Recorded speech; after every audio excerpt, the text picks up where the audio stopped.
Hello and welcome into the Locked On Wolves podcast. We are live on the POSTCAST following the Timberwolves lost the New Orleans Pelicans on Wednesday. Marney Gellner of Valley Sports North joins the show to break down the game.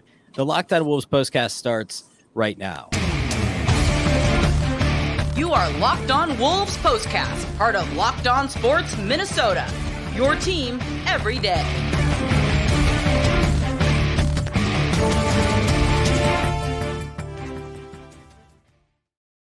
Hello and welcome to the Locked On Wolves podcast, part of the Locked On Podcast Network, your team every day. My name is Ben Beecken. I'm the host of Locked On Wolves. Marney Gellner of Valley Sports North is with us to break down the Timberwolves' loss to the Pelicans.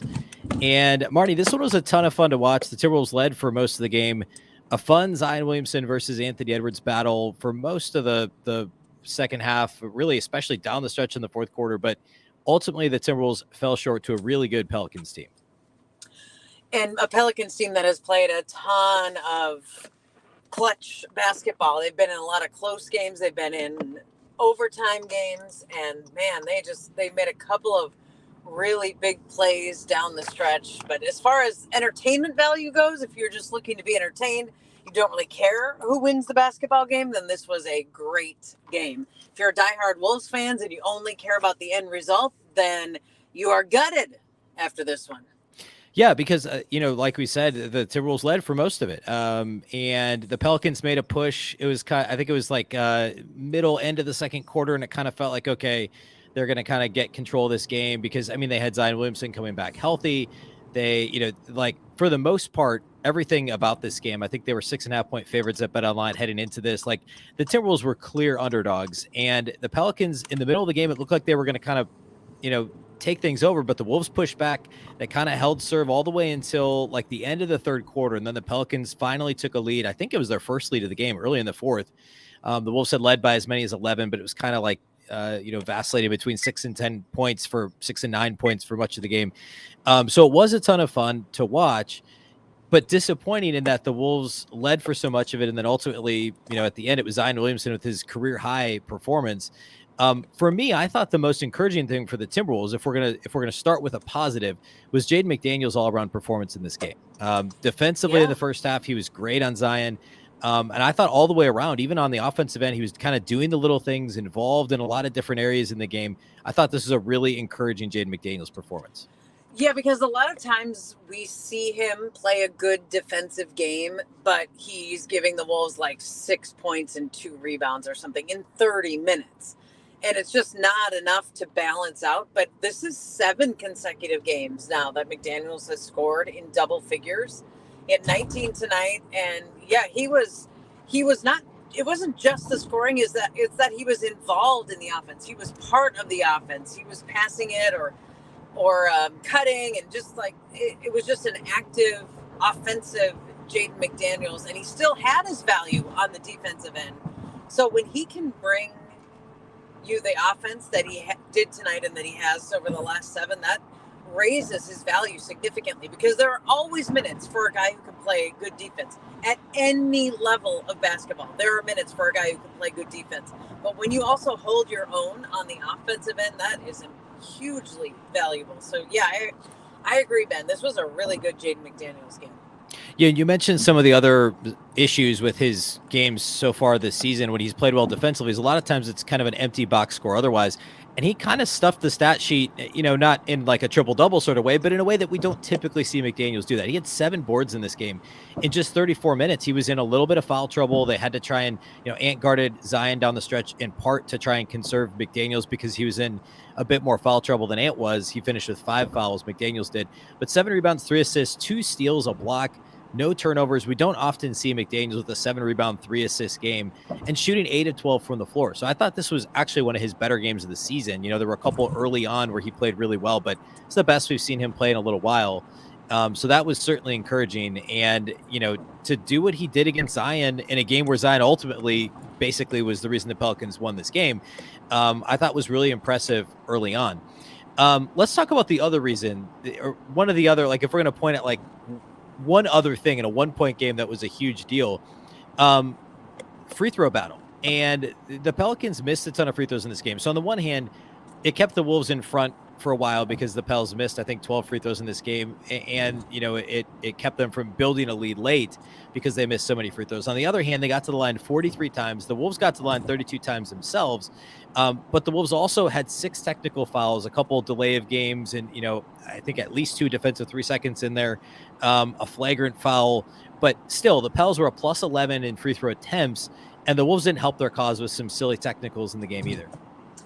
No, and the one that really stands out is D'Angelo Russell walking up to the free throw line between Zion Williamson's shots and D'Lo going through that free throw motion, and it was just a really bizarre sequence. But you're right, when there's a 1-point game, then all of those things make a difference. And I look at it as attention to detail. And this is what we talked about on this very podcast on Monday night, was like the turnovers that the Timberwolves had, because they were just kind of the sloppy kind. They weren't forced by the defense, and they fell under the attention to detail category. And tonight the Timberwolves didn't have nearly those same turnover issues. But when you talk about all this delay of game and defensive 3 seconds and those kinds of things, that's a different kind of turnover where you're just it's not attention to detail. So it's like the Wolves need to figure out a way to clean up whatever area it is that just isn't tight and isn't tidy and isn't really professional, and it seems to show itself in different forms, but kind of always seems to be present in one way or another. And tonight it was just those weird random little, sometimes interesting, sometimes controversial, but those little plays that make a huge difference in a 1-point game. Let's talk about our title sponsors of the Postcast. That's our friends at BetOnline. BetOnline.net is your number one source for sports betting info, stats, news, and analysis. Get the latest odds and trends for every pro and amateur league out there, from pro football to college bowl season to basketball and I guess college basketball as well, or NBA basketball, college basketball, really any sport. They've got it all at BetOnline.net. The Wolves, as I mentioned, were 6.5-point underdogs, and obviously pretty easily covered that one on Wednesday. If you love sports podcasts, you can even find those at BetOnline as well. They're always the fastest and easiest way to get your betting info. Head to the website today or use your mobile device to learn more. BetOnline, where the game starts. Another thing that I thought was maybe as expected in this game was defensively. I thought the Wolves did actually a pretty good job in the paint. They did commit a bunch of fouls, but I thought they defended okay. Rudy had that stretch in the first half where he had like 3 blocks in just a couple of minutes. And for the most part, that end of the floor I thought played out as expected, except for the Zion, career high thing. But the Pelicans didn't take a ton of threes, but they made the ones that they did take. And there were a couple of tough second chance opportunities where they did knock down a 3 off an offensive rebound. In fact, actually at the end of the game, the play in which he hit the go-ahead free throw was off of an offensive rebound. D'Lo got beat on the glass by I think it was Daniels, and he kicked it out. Zion got the drive and the bucket. So, the Wolves, I thought, battled on the glass. They were a -8 on the glass in this one, but pretty much every part of this game played out as expected, including the Pelicans knocking down the threes that get rebounds when they needed to, and yet the Wolves were still right there at the end. And it's those areas that have been a problem for the Timberwolves all season. Offensive rebounding, meaning the opponent offensive rebounding, and turnovers. And the Wolves didn't do a bad job in either of those 2 areas overall for the game. But in the final 40 seconds, it was that turnover where Zion stole the inbounds pass when the Wolves were doing the side out of bounds. Zion stole the pass and went down for a dunk. And then that offensive rebound that you talked about, I think it was Dyson that had the rebound.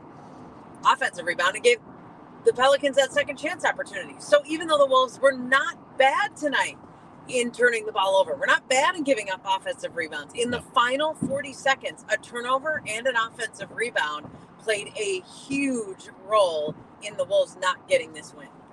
Yeah, that's a great point. They only had 11 turnovers in this game, and the Pelicans had 13 themselves. They actually did a better job not turning the ball over, except for at the end of the game. I think they had 2 out of 3 possessions, and then that big inbounds play where they turned it over that gave the Pelicans that 2-point lead. In response to that too, Ben, I just want to point out, D'Angelo Russell in his post-game press conference, somebody asked him directly about that play, and D'Lo's response was, Zion Williamson is out there playing football, and we're playing basketball. Sure. Like, we look at the box score, we see he had 19 free throw attempts. Nobody else in the game had more than 9. Ant shoots the ball 23 times, only 6 of them threes for Ant. So 17 2-point shots, and he only gets the line for 9 free throws, whereas Zion is shooting, 20. So he only shot 3 more field goal attempts from the field, Zion did, and had 19 free throws, so 10 more free throw attempts. I don't know that that's as relevant on that particular play, but I don't know. I took that quote to mean, I guess maybe that's taken out of context. Was he talking about the officiating in general, or do you think he was talking about specifically that play? He was asked about that play, and you can see, like, Zion just kind of bulldozes his way through. I'm not saying it was a foul. It was physical, but he just made a good, physical, powerful play on the ball. And D'Angelo was commenting about, in general, like, what can the Wolves what can the Wolves do better? And D'Angelo's answer was not put the game in the refs' hands. Well, you can't do that or not do that. The refs are going to call it the way they're going to call it. I didn't love the officiating in this game, but D'Angelo seemed to be sort of leaning on that as part of an excuse. But he's also the guy that got called for one of those defensive 3 seconds, and the guy who walked up to the free throw line in between Zion's free throws. There's just so many things to nitpick and pick apart in a 1-point game. But I just thought it was interesting when D'Angelo put it that way, because there are times when it looks like Zion is out there playing football and the rest of the guys are playing basketball. Even if it's legal, even if he's not fouling. I'm not saying he was. He plays such a powerful brand of basketball. It's just incredible. Yeah, and a lot of the time with Zion, not necessarily specifically in this game because he did attempt 19 free throws, but a lot of times it's almost that Shaq effect where people bounce off of him and he doesn't get a lot of calls, it seems, in some games. But in this game, he got basically every call he needed. And obviously that play at the end was physical. He showed great anticipation skills. Like, kudos to him for making that play. And I think certainly everything you said is absolutely correct. That D'Lo had, he's got a point. The Wolves, had 11 less free throw attempts than the Pelicans, but at the same time, there were a lot of those sloppy mental errors that we talked about extensively on Monday as well that the Wolves made. Rudy Gobert in this game, another relatively quiet game, and at least in terms of the box score. Again, he had that stretch in the first half where he really dominated the paint and made life difficult for the Pelicans when they tried to get to the basket, but he finished with just 10 points, 8 rebounds, only 5 field goal attempts once again, obviously facing Jonas Valanciunas and Zion and Larry Nance and Jackson Hayes, all, solid defenders, athletic, long players, is a lot different than facing Orlando Robinson and the short-handed Miami Heat on Monday. But Ed Rudy was in foul trouble. He only played 29 minutes, but this was yet another pedestrian performance for Rudy Gobert, at least in terms of offensive impact. And I think you could pick out almost any game and we could kind of really dive into the tape and say, okay, well, this particular game, the Wolves, the guards weren't doing a great job getting him the ball. This game, Rudy wasn't doing a great job at making himself available. There was a stretch kind of mid fourth quarter where Jalen Noel and Rudy Gobert had a really nice chemistry going. They had 2-3 pick and rolls where Jalen hit Rudy rolling to the basket, and it looked exactly how I think everyone pictured the Wolves offense would look with Rudy Gobert. But this was just another overall quiet game from Gobert. I felt like it was really too bad that Gobert picked up that 4th foul when he did, because that he sat for a while in the second half. And the first half, especially that stretch where Gobert had the 3 blocks, I just thought was such a good answer back from the way that he played at Miami and all the criticism he took. Man, social media and Wolves fans sounding off. There was just a lot of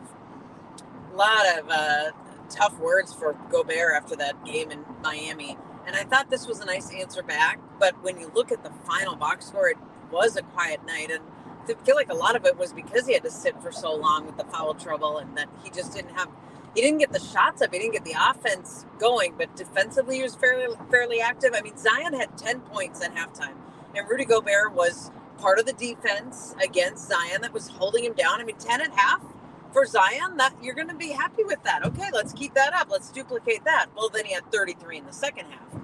And some of that was definitely while Rudy was on the court. I just felt like there were times when I'm like, okay, he's active, he's moving.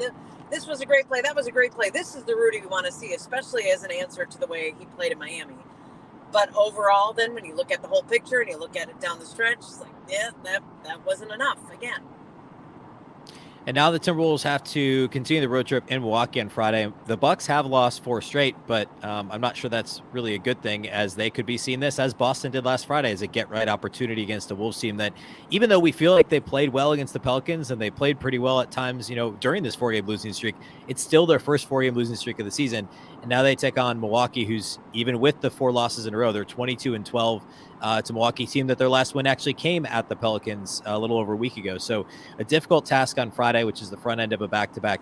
We'll, of course, have the live postcast following that game as well. We go live after all Timberwolves games. Make sure to subscribe to Locked On Minnesota YouTube page where you can watch this. You can also listen on the Locked On Wolves audio feeds on all platforms.